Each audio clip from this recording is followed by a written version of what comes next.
104.7 IFM. Report! 20 araw bago ang Kapaskuhan ay nag-umpisa ng tumaas ang presyo ng lechon manok at lechon baboy sa lungsod ng Dagupan.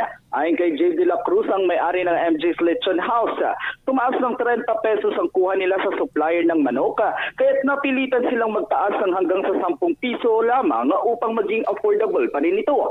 Ang presyo ng lechon manok ngayon ay nasa 260 pesos, samantalang nag-uumpisa naman sa 14,000 ang isang buong lechong baboy depende sa kilo. Sa ngayon, nararanasan ang peak season kung nasaan 200 to 250 pesos kada manok ang nagbebenta nila sa loob ng isang araw. Umaasa naman ang mga negosyante ng lechon na mas lalakas pa ang kanilang bentahan sa paparating na holiday season dahil isa ang lechon sa itinuturing na pida ng mga handaan.